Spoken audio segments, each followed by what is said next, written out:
Página 66. 2.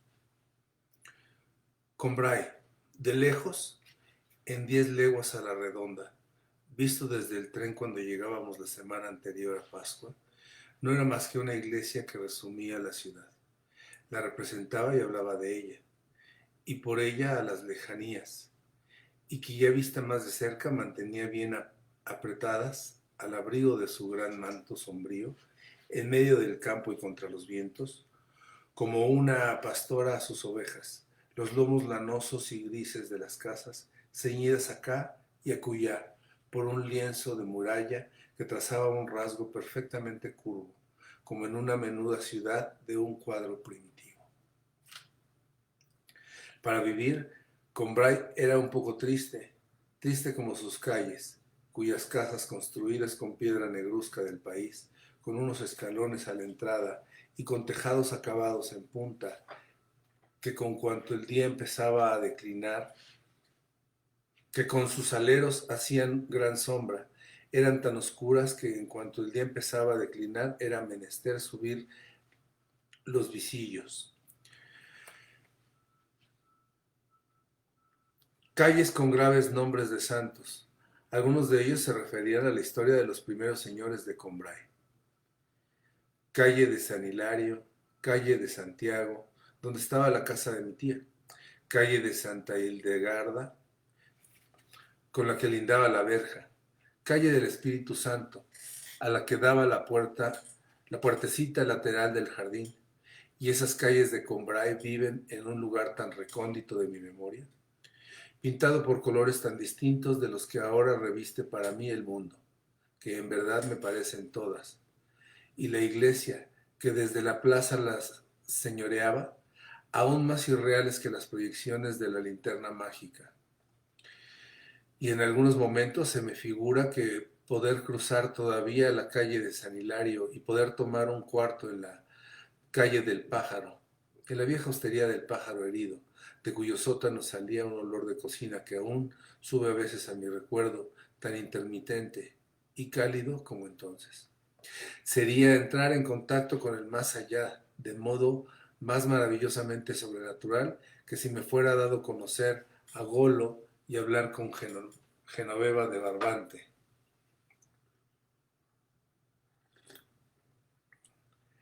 Mi tía, prima de mi abuelo, en cuya casa habitábamos, era la madre de esa tía Leoncia, que desde la muerte de su marido, mi tío Octavio, no quiso salir de Combray.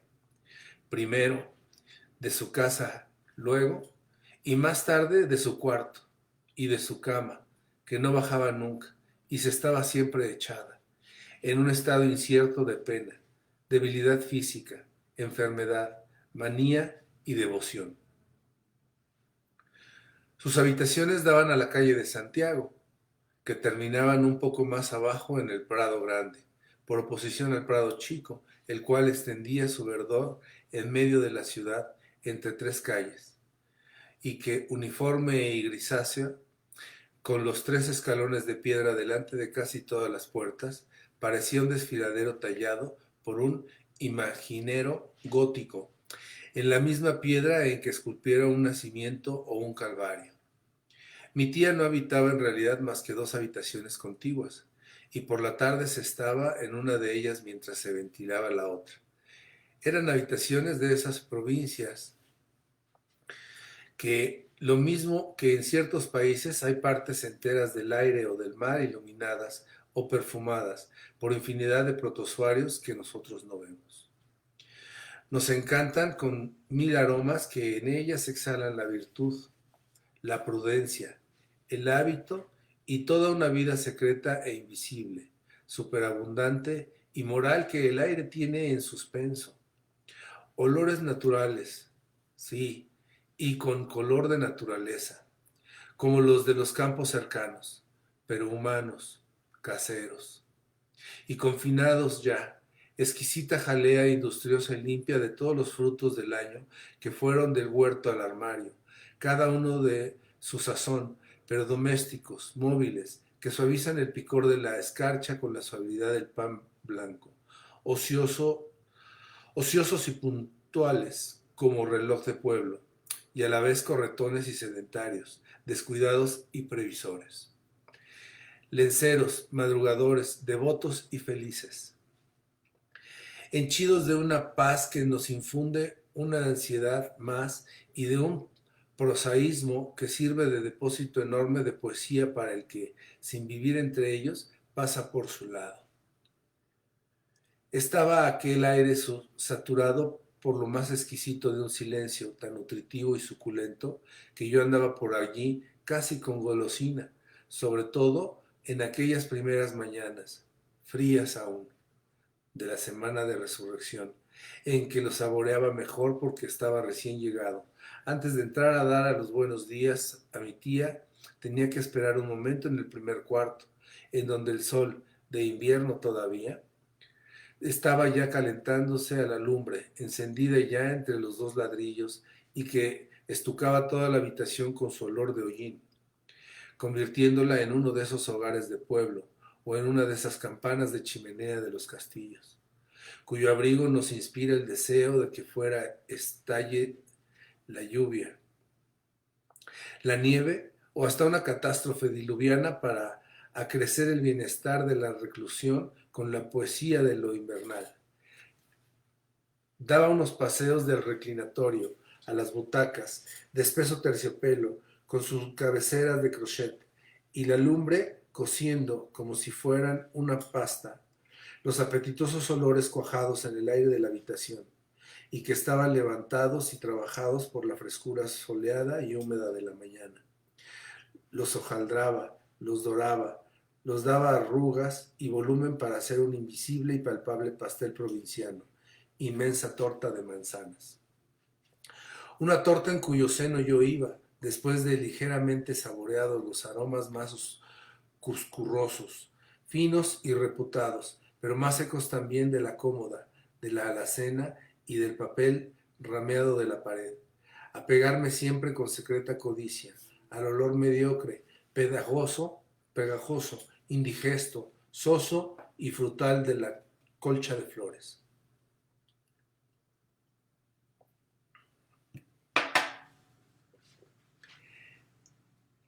En el cuarto de al lado oía a mi tía hablar sola a media voz.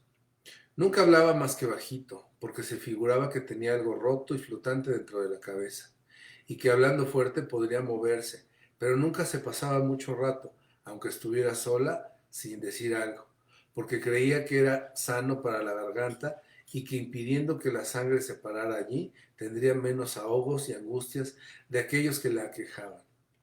Además, en aquella absoluta inercia en que vivía,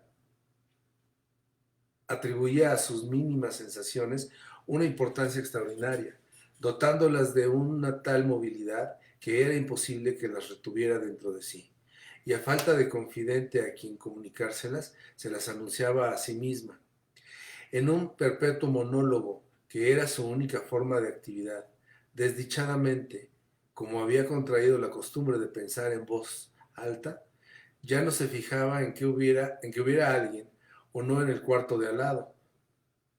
Y muchas veces la oía decir, dirigiéndose a sí misma, tengo que acordarme bien de que no he dormido, porque su pretensión capital era que no dormía nunca, pretensión que en nuestras palabras se reflejaba con un gran respeto.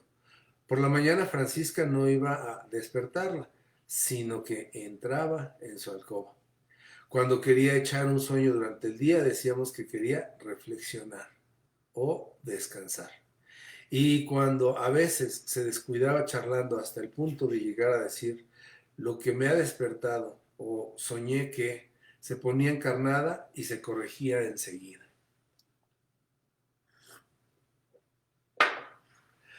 Al cabo de un momento entraba a darle un beso. Francisca estaba haciendo el té y si mi tía se sentía nerviosa, pedía tila en vez de té. Y entonces yo era el encargado de coger la bolsita de la farmacia y echar en un plato la cantidad de tila que luego había que verter en el agua hirviendo.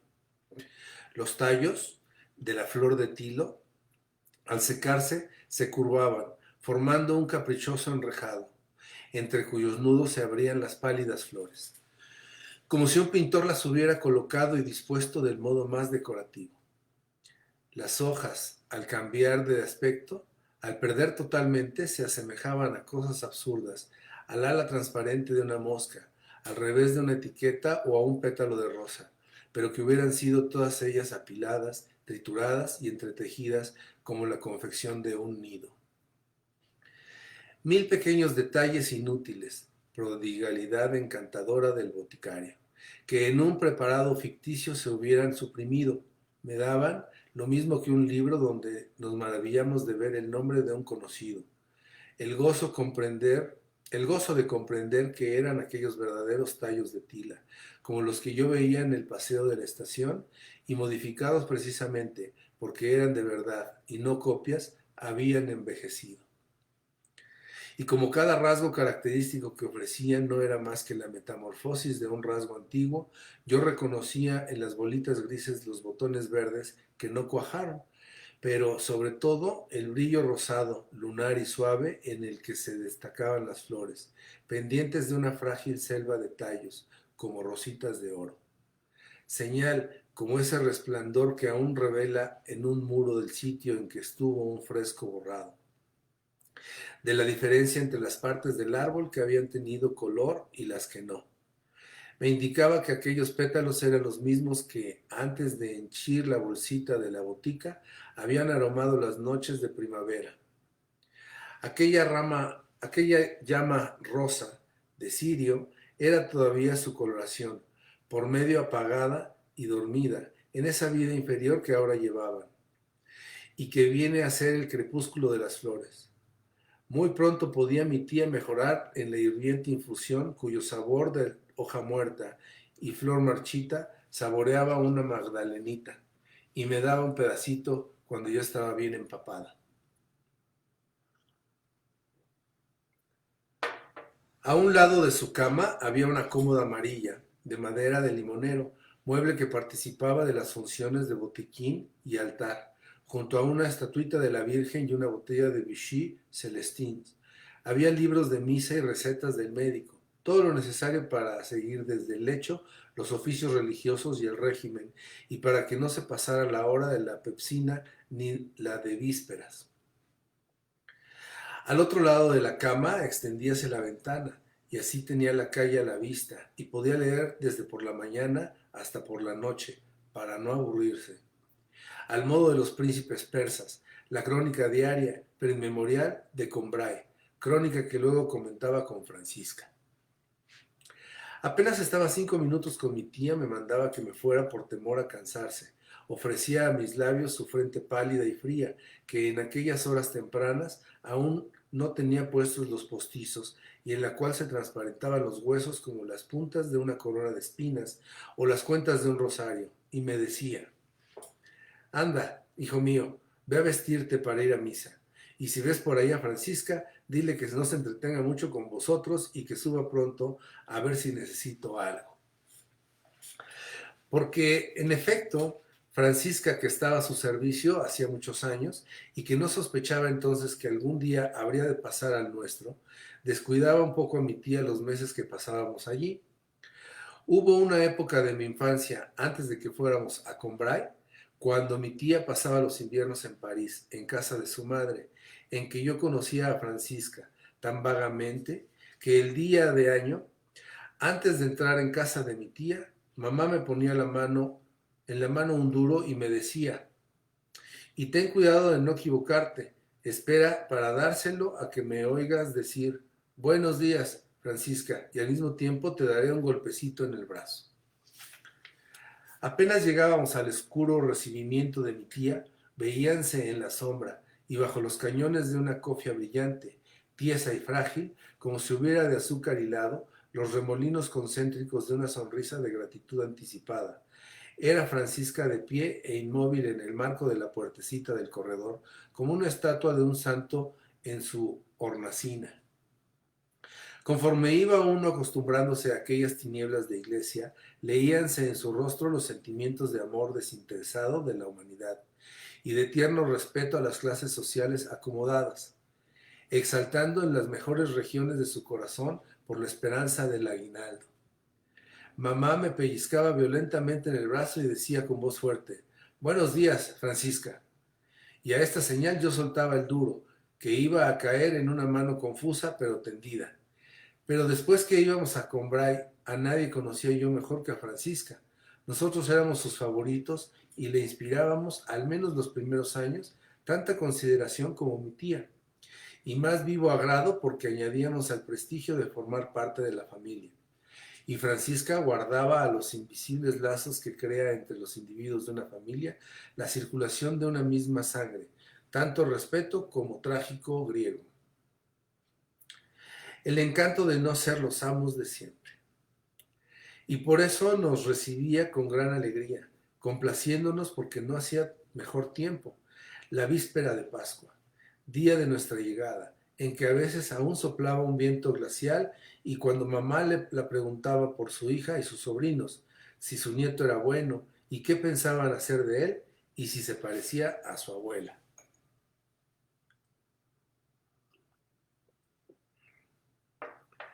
Y cuando ya no había gente delante, mamá, que sabía que Francisca lloraba todavía a sus padres, muertos hacía muchos años, le hablaba de ellos bondadosamente, inquiriendo 1000 detalles sobre lo que hicieron en esta vida.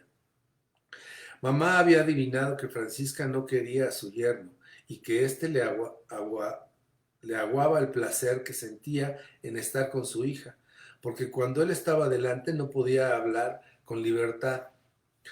Así que cuando Francisca iba a verlos, a unas leguas de Combray, mi madre le decía sonriendo: «¿Verdad, Francisca, que si Julián ha tenido que salir y tiene usted a Margarita para usted sola todo el día, lo sentirá usted mucho, pero acabará por resignarse?» Y Francisca respondía riéndose: «La señora lo sabe todo, es peor que los rayos X». Y decía X con una dificultad afectada y una sonrisa para burlarse de su ignorancia, que se atrevía a emplear ese término científico, que trajeron para la señora Octave y que ven lo que tiene uno en el corazón.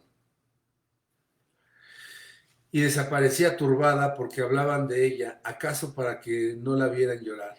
Mamá era la primera persona que le daba la alegría de sentir que su vida, sus dichas y sus disgustos de aldeana podían ofrecer interés y ser motivo de gozo o tristeza para otra persona además de ella. Mi tía se resignaba a prescindir un poco de Francisca durante nuestra estancia, porque sabía cuánto apreciaba mi madre los servicios de aquella criada tan inteligente y activa, que estaba tan flamante desde las 5 de la mañana, en la cocina, con su cofia, cuyo encañonado brillante y tieso parecía de porcelana, como para ir a misa.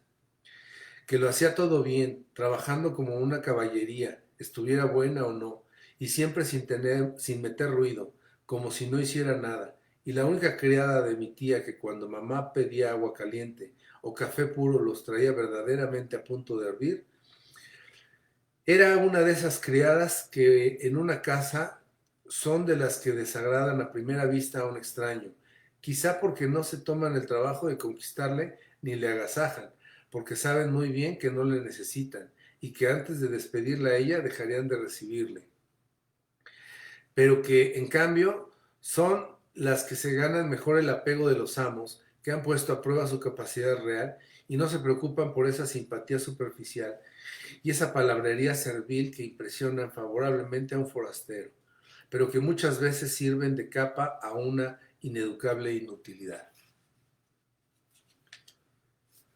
Cuando Francisca, después de cuidar que a mis padres no les faltara nada, subía por primera vez al cuarto de mi tía para darle la pepsina y preguntarle lo que iba a tomar de almuerzo, era muy raro que no fuera ya llamada a dar su opinión o alguna explicación concerniente a un acontecimiento de importancia.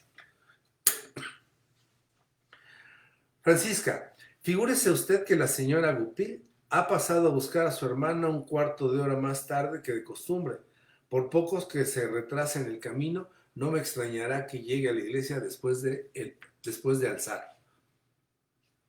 Sí, no tendría nada de particular, contestaba Francisca. Francisca, Si llega usted a venir 5 minutos antes, ve usted pasar a la señora de Invert con unos espárragos 2 veces más gordos que los de la tía Calot, a ver si por medio de su criada se entera usted de dónde los saca.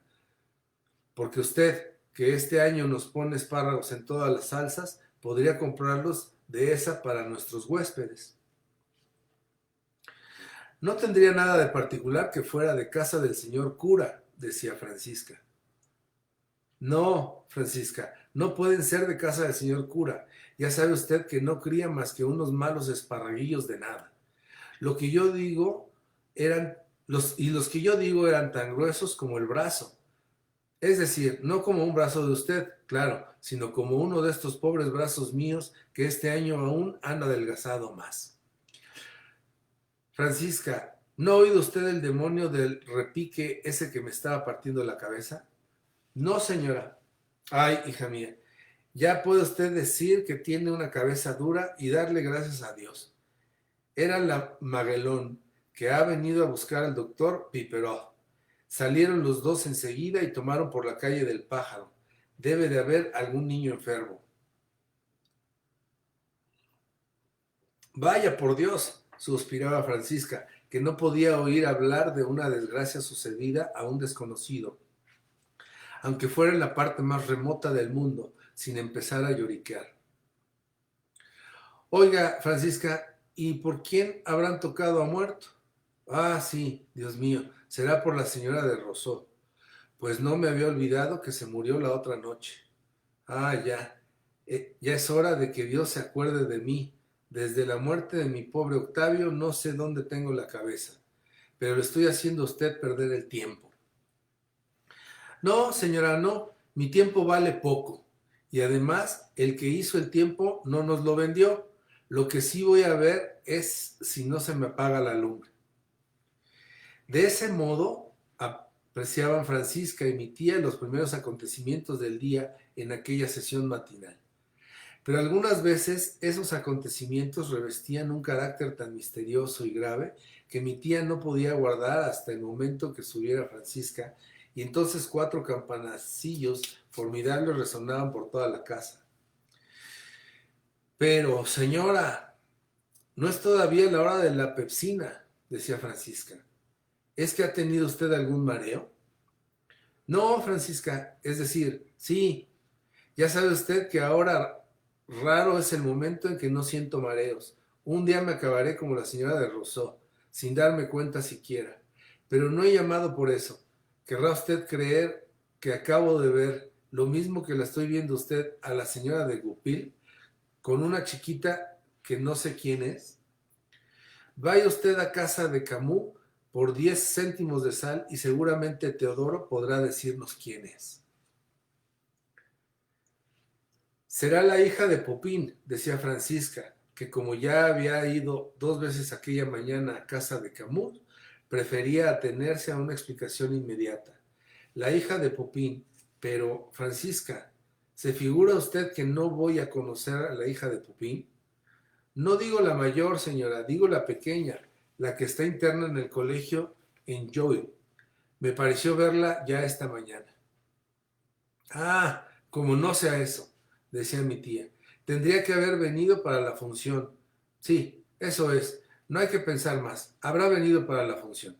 Entonces pronto veremos a la señora de Sacerat, llamar a la puerta de su hermana para almorzar con ella. Eso será. He visto al chiquillo de casa de Galopín pasar con una tarta. Verá usted cómo esa tarta era para casa de la señora de Goupil. Pues si la señora de Goupil tiene visita, no tardará usted mucho en ver entrar a sus invitados al almuerzo, porque ya empieza a hacerse tarde. Decía Francisca, que como tenía prisa en bajar para ocuparse de sus guisos, se alegraba ante la perspectiva de dejar a mi tía esta distracción. Sí, pero no vendrán antes de las 12, contestaba mi tía con tono resignado, echando al reloj una ojeada inquieta, pero furtiva, para no hacer ver que ella, que ya había renunciado a todo, sacaba de saber quién tendría a la señora Goupil a almorzar un placer tan vivo, y que desgraciadamente se haría esperar aún lo menos media hora. Y quizá lleguen mientras yo esté almorzando, se decía bajito a sí misma. Su almuerzo la servía ya de bastante distracción para que no necesitara tener otra al mismo tiempo. No se le olvide a usted traerme los huevos a la crema en un plato liso, ¿eh?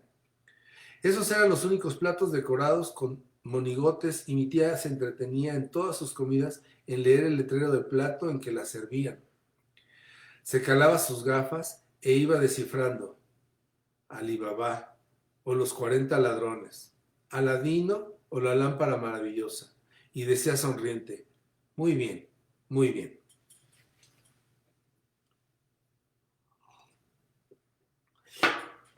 ¿Podría llegarme a casa de Camus? Decía Francisca al ver que mi tía ya no la iba a mandar. No, no merece la pena. Seguramente es la chica de Popín. Francisca, me siento mucho haberla hecho a usted subir en balde. Pero mi tía sabía perfectamente que no lo había llamado en balde, porque en Combray una persona desconocida era un ser tan increíble como un dios de la mitología. Y no se recordaba que ninguna vez que una de aquellas apariciones estupefacientes habían ocurrido, fuera en la plaza, fuera en la calle del Espíritu Santo, una diligente investigación no hubiera terminado por reducir el personaje fabuloso a las proporciones de una persona conocida. Ya personalmente, ya en abstracto, según su estado civil y como pariente en tal o cual grado de alguien de Combray. Así pasó con el hijo de la señora de Sautón al volver del servicio, con la sobrina del padre Perdru, que salía del convento, y con el hermano del cura, recaudador de Chateaudun, cuando vino para la función y cuando pidió el retiro. Al verlos, cundió la emoción de que había en Combray personas que no se sabía quiénes eran, sencillamente porque no fueron reconocidas o identificadas enseguida. Y, sin embargo, tanto el cura como la señora de Sautón habían prevenido anticipadamente que esperaban huéspedes. Cuando al volver por la tarde subía yo a contar mi paseo a la tía, si cometía la imprudencia de decirle que habíamos visto junto al puente viejo a un hombre que mi abuelo no conocía, exclamaba, ¿un hombre que el abuelo no conoce? No puede ser. Pero preocupada con la noticia, quería quitarse ese peso de encima y mandaba llamar a mi abuelo. ¿A quién os habéis encontrado junto al puente viejo? Dice este que a un hombre desconocido. No, contestaba mi abuelo, era Próspero, el hermano del jardinero de Boillefeu. Ah, ya, decía tranquilizada, un poco encendida. Y encogiéndose de hombros con una sonrisa irónica añadía. Y me decían que habían ustedes encontrado a un hombre que no sabían quién era. Y entonces me recomendaba otra vez que fuera más circunspecto y que no pusiera nerviosa a mi tía con palabras impremeditadas. Todo el mundo, personas y animales, se conocían también en Combray, que si mi tía veía por casualidad pasar un perro desconocido, no dejaba de pensar en eso y en consagrar a aquel hecho incomprensible su talento inductivo y 2 horas de libertad. Y sus horas de libertad. Debe de ser el perro de la señora de Sacerat, decía Francisca, sin gran convencimiento, con objeto de tranquilizarla y de que no se calentara más la cabeza. ¿Cómo que no voy a conocer al perro de la señora de Sacerat? Contestaba mi tía, cuyo espíritu crítico no admitía un hecho con tanta facilidad. Ah, será el perro nuevo de Galopín, que Galopín ha traído de Lisieux. Como no sea eso. Dicen que es un animal muy bueno, añadía Francisca, que lo sabía por Teodoro. Tan listo como una persona y siempre de buen humor y amable. Un perro muy gracioso. Es raro que un animal tan pequeño sea manso. Señora, voy a tener que bajarme. No tengo tiempo de distraerme. Son ya las 10 y no está el horno encendido. Además tengo que pelar los espárragos. Pero más espárragos aún, Francisca tiene una manía por los espárragos este año y va usted a cansar a nuestros parisienses. No, señora, les gustan mucho los espárragos, traerán apetito de la iglesia y ya verá usted cómo no se los comen con el revés de la cuchara. Pero ya deben estar en la iglesia. Sí, sí, no pierda usted tiempo, vaya usted a cuidar el almuerzo. Mientras que mi tía estaba charlando, así con Francisca, yo iba con mis padres a misa. Qué cariño tenía yo a la iglesia de Combray, y qué bien la veo ahora. El viejo pórtico de entrada negro y picado, cual una espumadera, estaba en las esquinas curvado y como rehuido, igual que la pila del agua bendita que conducía. Lo mismo que si el suave roce de los mantos de las campesinas al entrar a la iglesia y de sus dedos tímidos al tomar el agua bendita, pudiera, al repetirse durante siglos, adquirir una fuerza destructora, curvar la piedra y hacer surcos como los que trazan las ruedas de los carritos en el guardacantón donde tropiezan todos los días. Las laudas, bajo las cuales el noble polvo de los abades de Combray, allí enterrados, daba al coro un como pavimento espiritual. No eran ya tampoco de materia inerte y dura, porque el tiempo la había ablandado y la vertió, como miel infundida, por fuera de los límites de su labrada cuadrada, que por un lado superaban en dorada onda, arrastrando a la deriva una florida mayúscula gótica y ahogando las blancas violetas del mármol, y que en otros lugares se resolvía contrayendo aún más la elíptica inscripción latina, introduciendo una nueva fantasía en la disposición de los caracteres abreviados y acercando dos letras de una palabra mientras se separaba desmesuradamente las demás. Las vidrieras nunca tornasolaban tanto como en los días de poco sol, de modo que si afuera hacía mal tiempo, de seguro que en la iglesia le hacía hermoso. Había una llena de todo su tamaño por un solo personaje que parecía un rey de baraja, que vivía ya entre cielo y tierra, bajo un dosel arquitectónico, y en el reflejo oblicuo y azulado que daba este rey, veíase a veces un día de entre semana a mediodía, cuando ya no hay misas. En uno de esos raros momentos en que la iglesia ventilada, vacía, más humanizada, lujosa con el oro del sol en el mobiliario, parecía casi habitable como el hall de piedra tallada y vidrieras pintadas en un hotel estilo medieval. A la señora de Sacerat, que se arrodillaba un instante, dejando en el reclinatorio de al lado un paquetito muy bien atado de pastas que acababa de comprar en la pastelería de enfrente y que llevaba a casa para postre.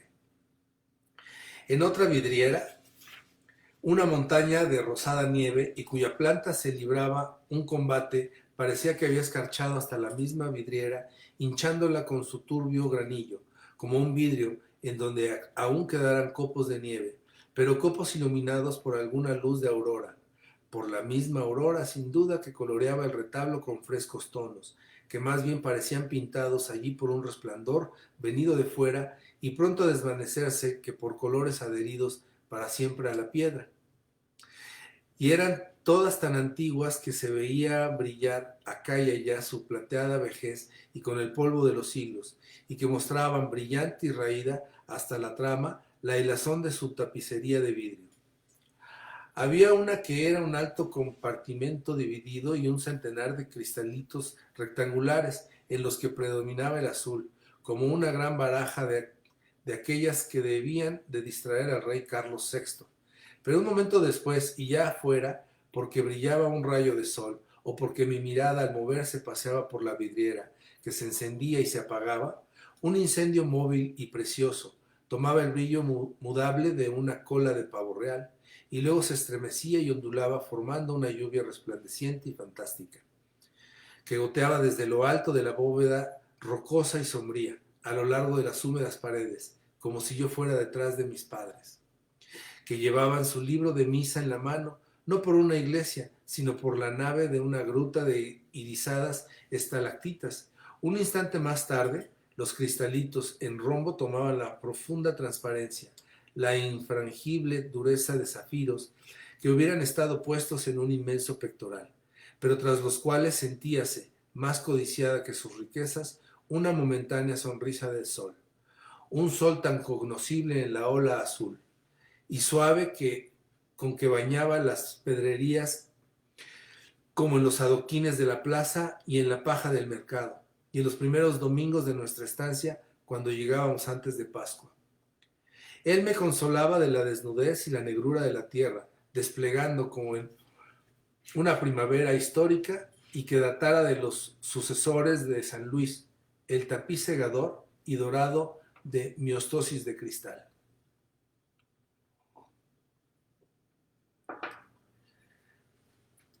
Dos tapices de trama vertical representaban la coronación de Esther. La tradición prestaba a Asuero los rasgos fisonómicos de un rey de Francia y a Esther los de una dama de Guermantes, de la que estaba enamorado, y los colores, al fundirse, habían añadido a los tapices expresión, relieve y claridad. Un poco de color de rosa flotaba en los labios de Esther, saliéndose del dibujo de su contorno, y el amarillo de su traje se ostentaba tan untosamente, tan liberalmente, que venía a cobrar como una especie de consistencia y triunfaba vivamente sobre la atmósfera vencida, y el follaje de los árboles seguía verde en las partes bajas del paño de seda y lana, pero arriba se había pasado y hacía destacarse con más palidez, por encima de los troncos oscuros, las ramas altas, amarillentas, doradas y como medio borradas por la brusca y oblicua claridad de un sol invisible. Todo esto y todavía más los objetos preciosos donados a la iglesia por personajes que para mí eran casi personajes de leyenda. La cruz de oro, trabajado, según decía, por San Eloy y regalada por Dagoberto, el sepulcro de los hijos de Luis el Germánico, el pórfido y cobre esmaltado. Era motivo de que yo anduviera por la iglesia para ir hacia nuestras sillas, como por un valle visitado por las hadas y donde el campesino se maravilla de ver en una roca, en un árbol, en un charco, huellas palpables de su sobrenatural paso. Todo esto revestía a la iglesia para mis ojos de un carácter enteramente distinto al resto de la ciudad. El ser un edificio que ocupaba, por decirlo así, un espacio de 4 dimensiones, la cuarta era del tiempo, y que al desplegar a través de los siglos su nave, de bóveda en bóveda y de capilla en capilla, parecían vencer y franquear no solo unos cuantos metros, sino épocas sucesivas, de las que iba saliendo triunfante, que ocultaba el rudo y feroz siglo onceno en el esplendor de sus muros, de donde no surgía con sus pesados arcos de bóveda, rellenos y cegados por groseros morrillos, más que en la profunda brecha que abrían junto al pórtico la escalera del campanario. Y aún allí, disimulado por los graciosos arcos góticos que se colocaban coquetamente delante de él, como hermanas mayores que se colocan sonriendo delante de un hermano safio, grosero y mal vestido, para que no le vean un extraño, que alzaba al cielo por encima de la plaza su torre que viera a San Luis y que todavía parecía estar viéndole, y que se hundía con su cripta en una noche merovingia por donde, guiándome a tientas, bajo la bóveda sombría y fuertemente enervada, como la membrana de un inmenso murciélago de piedra.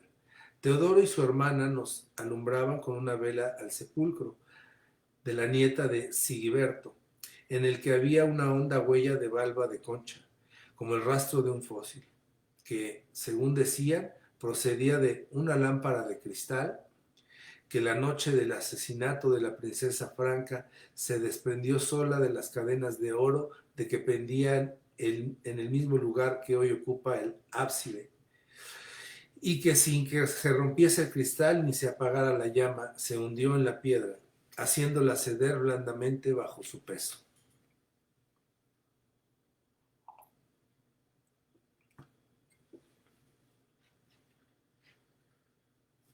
¿Y cómo hablar del ábside de la iglesia de Combray? Era tan tosco y carecía de tal modo de toda belleza artística y hasta de inspiración religiosa. Por fuera, como el cruce de calles en que se asentaba el ábside, estaba más en bajo, su tosco muro se elevaba sobre un basamento de morrillos sin labrar, erizados de guijarros y sin ningún carácter especialmente eclesiástico.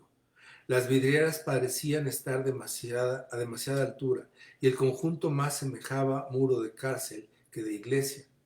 Y claro que luego, pasado el tiempo, al acordarme de todos los gloriosos ábsides que había visto, no se me ocurrió nunca compararlos con el ábside de Combray. Tan solo un día, en un recodo de una callejuela de provincia, vi frente al cruce de 3 calles un muro rudo sobrealzado, con vidrieras abiertas en lo alto, con el mismo aspecto asimétrico del ábside de Combray, y entonces no me admiré, como en Chartres o en Reims, de la fuerza con que allí está expresado el sentimiento religioso, sino que exclamé sin querer: la iglesia. La iglesia, edificio familiar, medianero, en la calle de San Hilario, a donde daba a su puerta norte de sus dos vecinos la botica de Rapin y la casa de la señora de Losieux, con los que tocaba sin separación ninguna, simple ciudadana de Combray, que habría podido tener su número en la calle si las calles de Combray hubieran tenido números, y donde parecía que habría de pararse el cartero al hacer su reparto de por la mañana, cuando salía de casa de Rapin, y antes de entrar en casa de la señora de Losieux, existía, sin embargo, entre ella y todo lo demás, una demarcación que mi alma jamás pudo franquear. En vano la señora Losieux cultivaba en su balcón unas fucsias que tenían la mala costumbre de dejar correr ciegamente a sus ramas, y cuyas flores no tenían cosa más urgente que hacer, cuando ya eran grandecitas, que ir a refrescarse las mejillas moradas, congestionadas.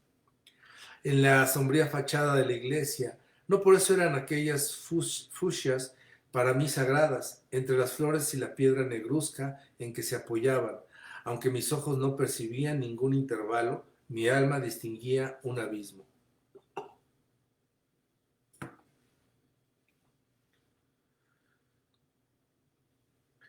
Reconocíase la torre del campanario de San Hilario desde muy lejos, inscribiendo su fisonomía inolvidable en un horizonte donde todavía no asomaba Combray, cuando en la semana de resurrección la veía mi padre desde el tren que nos llevaba de París, corriendo por todos los surcos del cielo y haciendo girar en todas direcciones su veleta, que era un gallo de hierro. Nos decía: vamos, coged las mantas, que ya hemos llegado. Y en uno de los grandes paseos que dábamos estando en Combray, había un sitio en que el estrecho camino iba a desembocar en una gran meseta, cuyo horizonte cerrábalo la dentada línea de unos bosques, y por encima de ellos asomaba únicamente la fina punta de la torre de San Hilario, tan sutil, tan rosada, que parecía una raya hecha en el cielo con una uña, con la intención de dar a aquel paisaje, todo de naturaleza, una leve señal de arte, una única indicación humana. Cuando se acercaba uno y se veía el resto de la torre cuadrada y medio derruida, que menos alta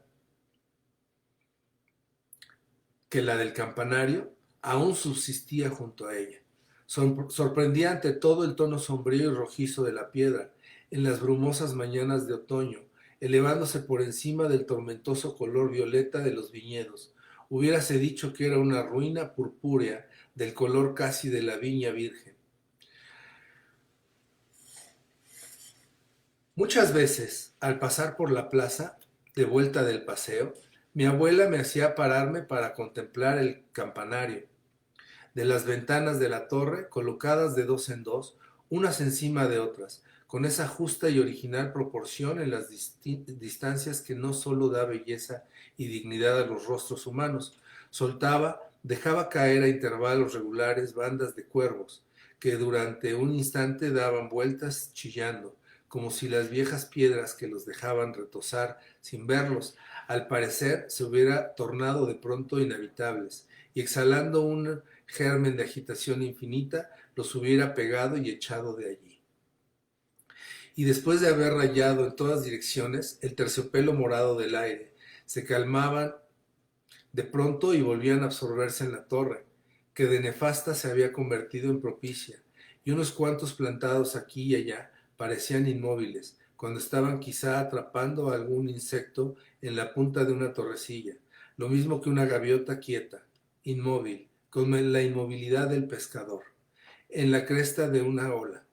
Sin saber muy bien por qué, mi abuela apreciaba en la torre de San Hilario esa falta de vulgaridad, de pretensión y de mezquindad que la inclinaba a creer y a considerar como ricas en benéfica influencia a la naturaleza.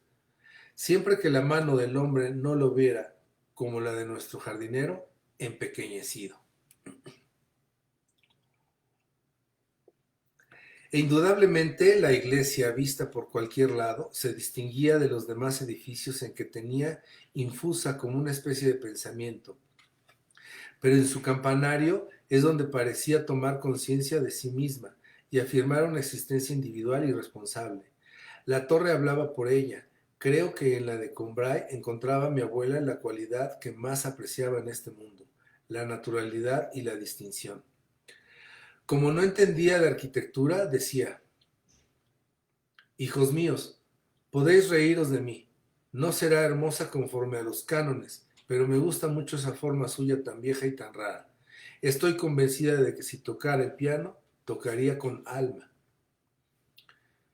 Y al mirarla, al seguir con la vista la suave tensión, la inclinación ferviente de sus declives, de sus pendientes de piedra, que conforme se alzaban iban acercándose como se juntan las manos para rezar, uníase también a la efusión de la aguja, que su mirada se lanzaba hacia arriba con ella, y al mismo tiempo sonreía bondadosamente a las viejas piedras gastadas, que ya solo en el remate alumbraba el poniente, y que desde el momento en que entraban en esa zona soleada, suavizadas por la luz, parecían subir mucho más arriba, ir más lejos, como un canto atacado en voz de falsete, una octava más alto.